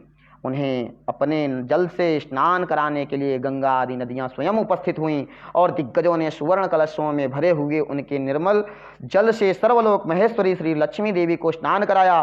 क्षीर सागर ने मूर्तिमान होकर उन्हें विकसित कमल पुष्पों की माला दी तथा विश्वकर्मा ने उनके अंग प्रत्यंग में विविध आभूषण पहनाए। इस प्रकार दिव्य माला और वस्त्र धारण कर दिव्य जल से स्नान कर दिव्य आभूषण से विभूषित हो श्री लक्ष्मी जी संपूर्ण देवताओं के देखते देखते श्री भगवान के वक्षस्थल में विराजमान हुई। तां दुष्टोर्मुदा युक्ता श्रीशुकेन महर्षयः विश्वावसु सुमुखास्तस्या गन्धर्वा पुरतो जगुः घृताची प्रमुखास्तत्र नर्तुश्चाप्सरो गणाः गंगाद्या सरितस्तो ये स्नानार्थमुपतस्थिरे दिग्गजा हिमपात्रस्था मादाय विमलं जलं स्नापयाञ्चक्रिरे देवीं सर्वलोकमहेश्वरीं क्षीरोदौ रूपघृतस्यै माला मम्लानपङ्कजां ददौ विभूषणान्यन्ये विश्वकर्मा चकारः दिव्यमालाम्ल्याम्बरधरा स्नाता भूषणभूषिता वस्थितां सर्वदेवानां ययौ वक्षे स्थलं स्थरे। हे मैत्रेय, इस प्रकार श्री हरे के वक्षस्थल में विराजमान श्री लक्ष्मी जी का दर्शन कर देवताओं को अकस्मात अत्यंत प्रसन्नता हुई और हे महाभाग, लक्ष्मी जी से परित्यक्त होने के कारण भगवान श्री विष्णु के विरोधी विप्रचित्ति आदि दैत्यगण परम उद्विग्न व्याकुल हुए। तब उन बलवान दैत्यों ने श्री धन्वंतरी जी के हाथ से वह कमंडलू छीन लिया जिसमें अति उत्तम अमृत भरा हुआ था। अतः स्त्री मोहिनी रूपधारी भगवान विष्णु ने अपनी माया से दानवों को मोहित कर उनसे वह कमंडलू लेकर देवताओं को दे दिया। तब इंद्र आदि देवगण उस अमृत को पी गए। उससे दैत्य लोग अति तीखे खड्ग आदि शस्त्रों से सुसज्जित हो उनके ऊपर टूट पड़े, किंतु अमृत पाने के कारण बलवान हुए देवताओं द्वारा मारी काटी जाकर दैत्यों की संपूर्ण सेना दिशा विदिशाओं में भाग गई और कुछ पाताल लोक में चली गई। फिर देवगण प्रसन्नता पूर्वक शंख चक्र गदाधारी भगवान को प्रणाम कर पहले ही के समान स्वर्ग का शासन करने लगे। तया विलोकिता देवा हरिवक्षस्थलस्तया लक्ष्म्या मैत्रेय सहसा परा निर्वृत्तमागता उद्वेगं परमं जगमुर्दैत्या विष्णुपराङ्मुखाः त्यक्त्या लक्ष्म्या महाभागा विप्रचित्ति पुरोगमाः ततस्ते जगुर्दैत्या धन्वन्तरीकरस्थितं कमण्डलुं महावीर्या यत्रास्ते मृतमुत्तमं मायया मोहयित्वा तान् विष्णुः स्त्रीरूपसंस्थिता दानवेभ्यस्तदा तदाय देवेभ्यः प्रददौ प्रभो ततः पपुः सृगणाः सक्राद्यास्तदा मृतम् उत्त्यज्य युधनिस्त्रिंसा दैत्यास्तांश समप्यभ्युः पीते मृते च बलिभिर्दैवैर्दैत्य च मुस्तथा मध्यमाना दिशो भेजे पातालं च विश्वे स वै ततो देवा मुदा युक्ता शङ्खचक्रगदाहृतं प्रणपत्य यथा पूर्वम् आशा सत्तविष्टपं ततः प्रसन्नभा सूर्यं प्रयौ स्वेन वर्त्मना ज्योतिषीं च यथामाग्रं प्रयोर्मुनिसत्तमा जज्ज्वाल भगवाश्चैश्चारुदीप्तिविभावसो धर्मे च सर्वभूतानां तथा मतिरजायत त्रैलोक्यं च श्रिया जुष्टं बभूव द्विजसत्तमा च शक्रश्च त्रिदशश्रेष्ठ पुनः श्रीमान् जायत सिंहासनगतः शक्रः सम्प्राप्य त्रिदिवं पुनः देवराज्ये स्थितो देवीं सृष्टावाब्जकरां ततः स्वर्ग का शासन करने लगे। हे मुनिश्रेष्ठ, उस समय से प्रखर तेजो युक्त भगवान सूर्य अपने मार्ग से तथा अन्य तारागण भी अपने अपने मार्ग से चलने लगे। सुंदर दीप्तिशाली भगवान अग्निदेव अत्यंत प्रज्वलित हो उठे और उसी समय से समस्त प्राणियों के धर्म में प्रवृत्ति हो गए। हे द्विजोत्तम, त्रिलोकी श्री संपन्न हो गई और देवताओं में श्रेष्ठ इंद्र भी पुनः श्रीमान हो गए।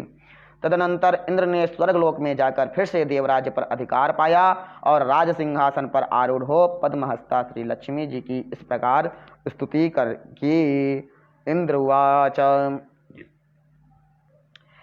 नमस्ये सर्वलोकानां जननीमब्ज संभवां श्रियमुन्निद्र पद्माक्षीं विष्णुवक्षस्थले स्थितां पद्मालयां पद्मकरां पद्मपत्र निवेक्षणां वन्दे पत्रमुखीं देवीं पद्मनाभप्रियामहं त्वं सिद्धिस्त्वं सुधा स्वाहा सुधा त्वं लोकपावने संध्या रात्रि प्रभामूर्तिर्भे मेधा श्रद्धा सरस्वती यज्ञविद्या महाविद्या गुह्य विद्या च शोभने आत्मविद्या च देवी त्वं विमुक्तिफलदायिनी आन्वीक्षिके त्रयीवार्ता दण्डनीतिस्त्वमेव च सौम्या सौम्ये जगद्रूपये त्वयि दद्दे विपूरितं का त्वन्या त्वामृते देवी सर्वयज्ञमयं वपुः अध्यासे देवदेवस्य योगिश्चिन्त्यं गदाभृतः त्वया देवी परित्यक्तं सकलं भुवनत्रयं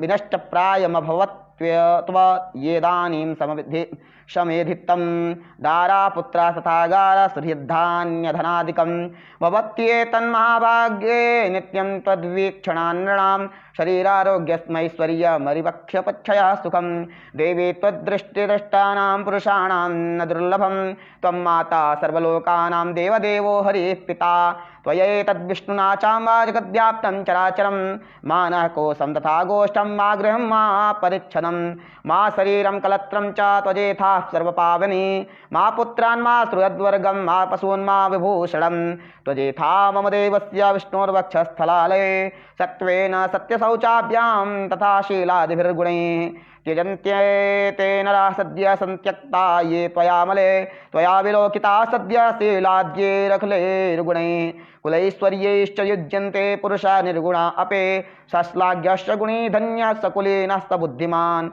सशूरः स च विक्रान्तो यत्त्वया देवी वीक्षितः सद्यो वैगिन्यमायान्ते शीलाद्य सकला गुणाः पराङ्मुखे जगद्धात्री यस्य त्वं विष्णुवल्लभे न ते वर्णयितुं शक्ता गुणान् जिह्वापि वेधसः प्रसीद देवी पद्माक्षी मास्त्याक्षी कदाचन। बोलिए लक्ष्मी मैया की जय। इंद्र द्वारा लक्ष्मी स्तुति। इंद्र बोले संपूर्ण लोकों की जननी विकसित कमल के सदृश नेत्रों वाली भगवान विष्णु के वक्षस्थल में विराजमान कमलोद्भवा श्री लक्ष्मी देवी को मैं नमस्कार करता हूँ। कमल ही जिनका निवास स्थान है, कमल ही जिनके कर कमलों में सुशोभित है तथा कमल दल के समान ही जिनके नेत्र हैं, उन कमलमुखी कमलनाभ प्रिया श्री कमला देवी को की मैं वंदना करता हूँ। हे देवी, तुम सिद्धि हो, सुधा हो, स्वाहा हो, सुधा हो, त्रिलोकी को पवित्र करने वाली हो तथा तुम ही संध्या रात्रि प्रभा विभूतिर मेधा श्रद्धा और सरस्वती हो। हे शोभने यज्ञ विद्या, यज्ञ विद्या क्या है? कर्मकांड, महाविद्या, महाविद्या क्या है? उपासना। और गुह्य विद्या इंद्रजाल तुम ही हो, तथा हे देवी तुम ही मुक्ति फलदायिनी आत्मविद्या हो। हे देवी आन्वीक्षिकी तर्क विद्या, वेदत्रयी वार्ता, शिल्प वाणिज्यादि और दंड नीति राजनीति भी तुम ही हो। तुम्ही ने अपने शांत और उग्र रूपों से यह समस्त संसार व्याप्त किया हुआ है। हे देवी तुम्हारे बिना और ऐसी कौन स्त्री है जो देव देव भगवान गदाधर के योगी जन चिंतित सर्वयज्ञमय शरीर का आश्रय पा सके। हे देवी तुम्हारे छोड़ देने पर संपूर्ण त्रिलोकी नष्ट प्राय हो गई थे, अब तुम्हें उसे पुनः जीवन दान दिया है। हे महाभागे स्त्री पुत्र गृह धन धान्य तथा सुहृद ये सब सदा आप ही के दृष्टिपात से मनुष्यों को मिलते हैं। हे देवी तुम्हारी कृपा दृष्टि के पात्र पुरुषों के लिए शारीरिक आरोग्य, ऐश्वर्य, शत्रु पक्ष का नाश और सुख आदि कुछ भी दुर्लभ नहीं है। तुम संपूर्ण लोकों की माता हो और देव देव भगवान हरि पिता हैं। हे माता तुमसे और श्री विष्णु भगवान ने यह सकल चराचर जगत व्याप्त है। हे सर्वपामिनी मातेश्वरे हमारे कोष अर्थात खजाना, गोष्ठ अर्थात पशुशाला, ग्रह भोग सामग्री, शरीर और स्त्री आदि को आप ही कभी ना त्यागें, अर्थात इनमें भरपूर रहें। अयि विष्णु वक्षस्थल निवासिनी हमारे पुत्र सुहृद पशु और भूषण आदि को आप कभी ना छोड़ें। हे अमले जिन मनुष्यों को तुम छोड़ देती हो उन्हें सत्व, मानसिक बल, सत्य, शौच और शील आदि गुण भी शीघ्र ही त्याग देते हैं। और तुम्हारी कृपा दृष्टि होने पर गुणहीन पुरुष ही भी शीघ्र ही शील आदि संपूर्ण गुण और कुलीनता तथा ऐश्वर्य आदि से संपन्न हो जाते हैं। हे देवी जिस पर तुम्हारी कृपा दृष्टि है वही प्रशंसनीय है, वही गुणी है, वही धनभाग्य है, वही कुलीन और बुद्धिमान है तथा वही सूरवीर और पराक्रमी है। हे विष्णु प्रिय, हे जगज्जननी तुम जिससे विमुख हो उसके तो शील आदि सभी गुण तुरंत अवगुण रूप हो जाते हैं। हे देवी तुम्हारे गुणों का वर्णन करने में तो श्री ब्रह्मा जी की रचना भी समर्थ नहीं है, फिर मैं क्या कर सकता हूँ। अतः हे कमलनयने अब मुझ पर प्रसन्न हो और मुझे कभी ना छोड़ो। श्री संपन्न देवता गण इंद्र आदि स्तुति करने लगे, इंद्र स्तुति करने लगे। भैया धन सब लोग लक्ष्मी अर्थात पैसे को ही लक्ष्मी समझते हैं, लेकिन लक्ष्मी कितने रूप में हैं सब बताया ना, कितना सारी चीज़ बता दिया, सारी विद्या तो बता दिया कि धन लक्ष्मी ये पुत्र पौत्र गौशाला ये सब चीज़ तो धन ही है। धन के बारे में क्या कहें। हाँ धन लोगों को पता, जहाँ आत्म होता है समर्पण, आत्म प्रिय होते हैं जो जिनका परिवार होता है वो पहले हमारे सब पूर्वज लोग गौशालाएं और सभी को धन मानते थे। गाड़ी घोड़ा ये सब धनी तो है, अपने पास गाड़ी घोड़ा ऐश्वर्य हो वो धनी है, और खाली लक्ष्मी पैसा ही धन थोड़ी है। तो आगे श्री पराशर जी बोले, हे द्विज इस प्रकार सम्यक स्तुति किए जाने पर सर्वभूत स्थिता श्री लक्ष्मी जी सब देवताओं के सुनते हुए इंद्र से इस प्रकार बोली। लक्ष्मी जी भी कुछ कह रही हैं, उसको भी सुनना चाहिए। श्री पराशर उवाच एवं श्री संस्तुता सम्यक प्राह देवी शतक्रतुं शृण्वतां सर्वदेवानां सर्वभूत स्थिता द्विजा। श्री उवाच, श्री उवाच व्याकरण शब्दों से श्री उवाच, श्री लक्ष्मी जी बोली, हे देवेश्वर इंद्र मैं तेरे इस स्तोत्र से अति प्रसन्न हूँ, तुझको जो अभीष्ट हो वही वर मांग ले, मैं तुझे वर देने के लिए ही यहाँ आई हूँ। अभी लक्ष्मी स्तोत्र हम लोगों ने पढ़ा ना, तो ऋषि मुनियों ने बताया है कि स्तोत्र में कोई त्रिकाल संध्या करते वक्त आगे जोड़ देते हैं, लेकिन सच में स्तोत्र इत्यादि करें तो मन को शांति, इतना सारे चीज स्तुति तो है, करना ही चाहिए। बहुत सारे स्तोत्र हैं, तो यही यहाँ वर देने ही तो आई हूँ। तो श्री उवाच परितुष्टास्मि देवेश स्तोत्रेण आनेन ते हरे वरम वृणीष्वस्तुष्टो वरदाहं तवागता। इंद्र उवाच, अब इंद्र बोले, हे देवी यदि आप वर देना चाहती हैं और मैं भी यदि वर पाने योग्य हूँ तो मुझको पहला वर तो यही दीजिए कि आप इस त्रिलोकी का कभी त्याग ना करें। और हे समुद्र संभवे, दूसरा वर मुझे यह दीजिए कि जो कोई आपकी इस स्तोत्र से स्तुति करे उसे आप कभी ना त्यागें। यही हमको छोटे रूप में मिल जाएगा तो यही पाठ हम लोग करेंगे। विष्णु पुराण के अंदर लक्ष्मी स्तोत्र का भी हम लोगों ने पाठ किया, उसका हिंदी अनुवाद भी श्रवण किया। और अभी इंद्र दूसरा वरदान ये मांग रहे हैं कि इस स्तोत्र का जो स्तुति करे उसे आप कभी न त्याग करें, उसे भी भरपूर लक्ष्मी आप उसके यहाँ निवास करें। वरदा यदि मे देवी वाराहो यदि वाप्यहं त्रैलोक्यं न त्वया त्वाज्य मे समे वस्तु वरः परः स्तोत्रेण तथैतेन त्वां स्तोत्स्यद्य संभवे तत्त्वया न परित्याज्यो द्वितीयोऽस्तु वरो मम। श्रीरुवाच। श्री लक्ष्मी जी बोली, हे देव श्रेष्ठ इंद्र, मैं अब इस त्रिलोकी को कभी न छोड़ूंगी। तेरे स्तोत्र से प्रसन्न होकर मैं तुझे यह वर देती हूँ तथा जो कोई मनुष्य प्रातः काल और सायं काल के समय इस स्तोत्र से मेरी स्तुति करेगा उससे भी मैं कभी विमुख न होंगी।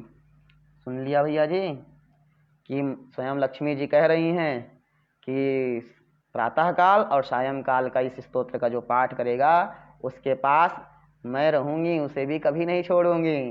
तो जो लक्ष्मी प्रिय हैं वो स्तोत्र का पाठ करना शुरू कर दें। प्रथम अंश के विष्णु पुराण के और 9वें अध्याय का ये श्लोक है 117 से 133 तक लक्ष्मी स्तोत्र का है। इसको नोट कर लें और नहीं प्राप्त हो तो उसका पाठ करें, उसको कभी नहीं छोड़ूंगी। श्रीरुवाच। त्रैलोक्यं त्रिदशश्रेष्ठा न संत्यक्ष्यामि वासव दत्तो वरो मया यस्ते स्तोत्राराधनस्तुष्टया यश्च सायं तथा प्रातः स्तोत्रेणानेन समानवः मां स्तोष्यति न तस्याहं भविष्यामि पराङ्मुखी। श्री पराशर उवाच। श्री पराशर जी बोले, हे मैत्रेय, इस प्रकार पूर्व काल में महाभागा श्री लक्ष्मी जी ने देवराज की स्तोत्र रूप आराधना से संतुष्ट होकर उन्हें ये वर दिए। लक्ष्मी जी पहले भृगु के द्वारा ख्याति नामक स्त्री से उत्पन्न हुई थी, फिर अमृत मंथन के समय देव और दानवों के प्रयत्न से वे समुद्र से प्रकट हुई। इस प्रकार संसार के स्वामी देवाधिदेव श्री विष्णु भगवान जब जब अवतार धारण करते हैं तभी लक्ष्मी जी उनके साथ रहती हैं। जब श्रीहरि आदित्य रूप हुए तो वे पद्म से फिर उत्पन्न हुई और पद्मा कहलाईं, तथा जब वे परशुराम हुए तो ये पृथ्वी हुई। श्री हरि के राम होने पर ये सीता हुई और श्री कृष्णावतार में रुक्मिणी जी हुई। इसी प्रकार अन्य अवतारों में भी ये भगवान से कभी पृथक नहीं होती। भगवान के देव रूप होने पर ये दिव्य शरीर धारण करती हैं और मनुष्य होने पर मानवीय रूप से प्रकट होती हैं। विष्णु भगवान के शरीर के अनुरूप ही ये अपना शरीर भी बना लेती हैं। जो मनुष्य लक्ष्मी जी के जन्म की इस कथा को सुनेगा अथवा पढ़ेगा उसके घर में वर्तमान, आगामी और भूत तीनों कुलों के रहते हुए कभी लक्ष्मी का नाश न होगा। हे मुने, जिन घरों में लक्ष्मी जी के इस स्तोत्र का पाठ होता है उनमें कलह की आधारभूता दरिद्रता कभी नहीं ठहर सकती। हे ब्राह्मण, तुमने जो मुझसे पूछा था कि पहले भृगु जी की पुत्री होकर फिर लक्ष्मी जी क्षीर समुद्र से कैसी उत्पन्न हुई, सो मैंने तुमसे यह सब वृत्तांत कह दिया। श्री पराशर उवाच।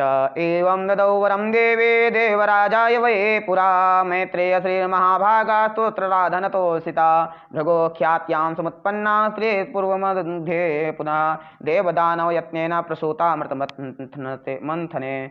एवं यदा जगत्स्वामी देवदेवो जनार्दनः अवतारं करोति सा तदा श्रीस्तात्सहायिने पुनश्च पद्मादुत्पन्ना आदित्यो भूत्यदा हरिः यदा तु भार्गवो राम तदा भूद्धरणी त्वयम्। राघवत्वे भवत्सीता रुक्मिणी कृष्णजन्मने अन्येषु चावतारेषु विष्णोरेशानपायिनी देवत्वे देवदेहेयं मनुष्यत्वे च मानुषे विष्णोर्देहानुरूपां वै करोत्येषानुमनस्तनुं यश्चैतच्छृणुयाज्जन्मलक्ष्म्या यश्च पठेन् नरः श्रियो न विच्युतिस्तस्य गृहे यावत् कुलत्रयं पठ्यते श्रीषु चैवेयं गृहेषु श्रीस्तुतिर्मुने अलक्ष्मी कलहाधारा न ते स्वास्ते कदाचन एतत्ते कथितं ब्रह्मण्यन्मां त्वं परिप्रक्षसे क्षीराब्दौ श्रीर्यथा जाता पूर्वं भू भृगुसुता सती। ये वृत्तांत कह दिया। अंतिम श्लोक कहते हैं इति सकल विभूत्यवाप्ति हेतु स्तुतिर्यमन्द्र मुखोद्गता हि लक्ष्म्या अनुदिनमिह पठ्यते निर्वीर्यैर्वसति न तेषु कदाचिदप्यलक्ष्मीः। इति श्री विष्णु पुराणे प्रथमेंसे नवमोऽध्यायः। श्रीकृष्ण चरणार्पणमस्तु। बोलिए कृष्ण कन्हैया लाल की जय। इस प्रकार इंद्र के मुख से प्रकट हुई यह लक्ष्मी जी की स्तुति सकल विभूतियों की प्राप्ति का कारण है। जो लोग इसका नित्य प्रतिपाठ करेंगे उनके घर में निर्धनता कभी नहीं रह सकेगी। इस प्रकार विष्णु पुराण के प्रथम अंश के 9वें अध्याय की समाप्ति होती है। अब 10वें अध्याय में प्रवेश करते हैं। 10वें अध्याय में क्या बताया गया, किसका वर्णन है? 10वें अध्याय में भृगु ऋषि भृगु और अग्निस्वातादि पितरों की संतान का वर्णन है। कर्मकांडी भाइयों आचार्यों, ये अग्नि के बारे में हम सब लोग जानेंगे। अग्नि का वर्णन कर्मकांड के विषय में, जो देव ऋषि तर्पण ज्योतिष के बारे में सभी का वर्णन, नवग्रहों का वर्णन, सबका वर्णन आएगा। उस सब वर्णन हम लोगों को पता होना चाहिए। हम लोग पढ़ेंगे सुनेंगे तो अवश्य उसके बारे में जानकारी होगी। शास्त्रों के अंदर पुराणों के अंदर सबका वर्णन दिया हुआ है। हमें भी जानकारी हो रही है, आपको भी जानकारी होगी। इसी भाव से हम अब 10वें अध्याय में प्रवेश करते हैं। 10वें अध्याय में श्री मैत्रेय जी बोले, हे मुने, मैंने आपसे जो कुछ पूछा था वह सब आपने वर्णन किया। अब भृगु जी की संतान से लेकर संपूर्ण सृष्टि का आप मुझसे फिर वर्णन कीजिए। श्री पराशर जी बोले, भृगु जी के द्वारा ख्याति से विष्णु पत्नी लक्ष्मी जी और धाता विधाता नामक 2 पुत्र उत्पन्न हुए। महात्मा मेरु की आयति और नियति नामनी कन्याएं धाता और विधाता की स्त्रियां थीं। उनसे उनके प्राण और मृकंडु नामक 2 पुत्र हुए। मृकंडु से मार्कंडेय और उनसे वेदशिरा का जन्म हुआ। अब प्राण की संतान का वर्णन सुनो। प्राण का पुत्र द्युतिमान और उसका पुत्र राजवान हुआ। हे महाभाग, उस राजवान से फिर भृगुवंश का बड़ा विस्तार हुआ। श्री पराशर उवाच, भृगो ख्यात्यां समुत्पन्ना लक्ष्मीर्विष्णु परिग्रह तथा धातृविधातारौ ख्यात्यां जातौ सुतौ भृगो आयतिर्नियतिश्चैव मेरोः कन्या महात्मनः भार्ये धातृविधात्रोस्ते तयोर्जातो श्रुताबुभौ प्राणश्चैव मृकण्डुश्च मार्कण्डेयो मृकण्डुतः ततो वेदस्य राजज्ञे प्राणस्यापि सुतं शृणु प्राणस्य द्युतिमान् पुत्रो राजमाश्च ततो भवत् ततो वंशो महाभागा विस्तरं भार्गवो गतः। बड़ा विस्तार हुआ भृगुवंश का। मरीचि की पत्नी संभूति ने पौर्णमास को उत्पन्न किया। उस महात्मा के विरजा और पर्वत 2 पुत्र थे। हे द्विज, उनके वंश का वर्णन करते समय मैं उन दोनों की संतान का वर्णन करूंगा। अंगिरा की पत्नी स्मृति थी। उसके सिनी वाली कुहू, पुहू, राका और अनुमति नाम की कन्याएं हुई। अत्रि की भार्या अनुसुईया ने चंद्रमा, दुर्वासा और योगी दत्तात्रेय इन निष्पाप पुत्रों को जन्म दिया। पुलस्त की स्त्री प्रीति से दत्तोली का जन्म हुआ, जो अपने पूर्व जन्म में स्वयंभुव मनवंतर में अगस्त्य कहा जाता था। प्रजापति पुलह की पत्नी क्षमा से करदम, उर्वरीयान और सहिष्णु ये 3 पुत्र हुए। वंश संकीर्तने पुत्रान्वदिष्ये हम ततो द्विज स्मृतिश्चांगिरसः पत्नी प्रसूता कन्यकास्तथा श्रीवाले कुहुश्चैव राकाचानुमतिस्तथा अनसूया तथैवात्रेर्यज्ञे निष्कल्मषान् सुतान् सोमं दुर्वाससं चैव दत्तात्रेयं च योगिनं प्रीत्यां पुलस्तभार्यायां दत्तोलिस्तत्सुतोऽभवत् पूर्वजन्मनि योगस्थः स्मृतः स्वायम्भुवेन्तरे कर्दमश्चोर्वरीयाश्च सहिष्णुश्च सुताश्रयः क्षमातो शुशुभे भार्या पुलहस्य प्रजापते। उसके बाद क्रतु की संतति नामक भार्या ने अंगूठे के पोरुओं के समान शरीर वाले तथा प्रखर सूर्य के समान तेजस्वी वालखिल्य आदि 60,000 ऊर्ध्वरेता मुनियों को जन्म दिया। वशिष्ठ की ऊर्जा नामक स्त्री से रज गोत्र ऊर्ध्वबाहु सवन अनघ सुतपा और शुक्र ये 7 पुत्र उत्पन्न हुए। ये निर्मल स्वभाव वाले समस्त मुनिगण तीसरे मनवंतर में सप्त ऋषि हुए।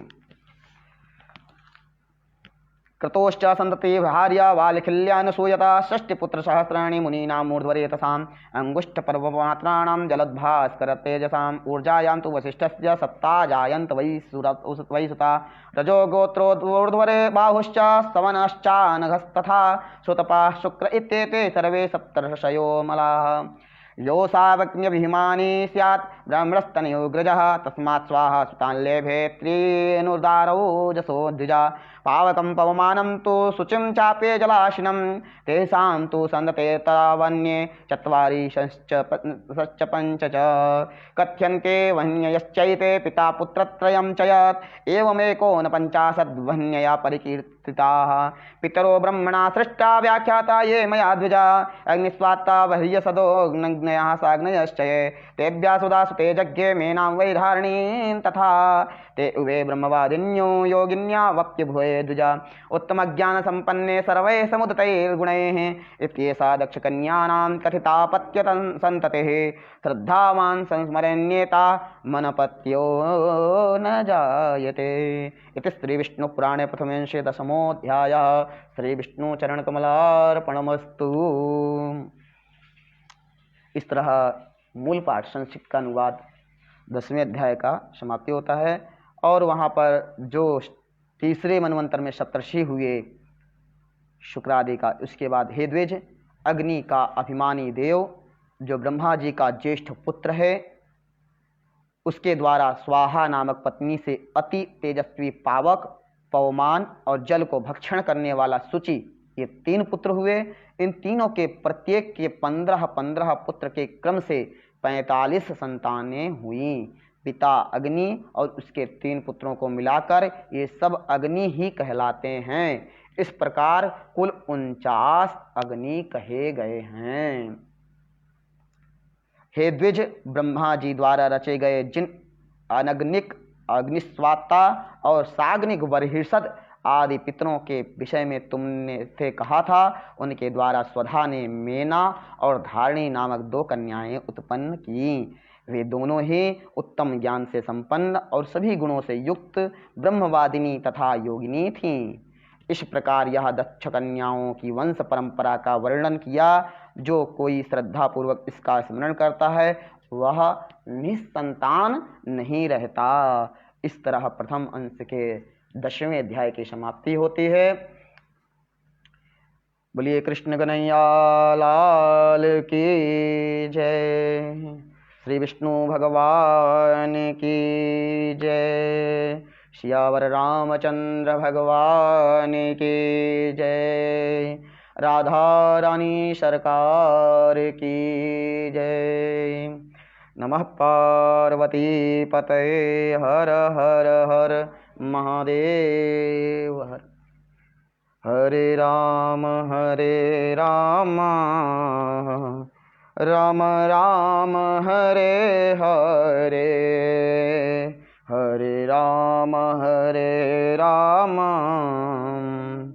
राम राम हरे हरे। हरे कृष्ण कृष्ण कृष्ण हरे हरे, हरे राम राम राम हरे हरे।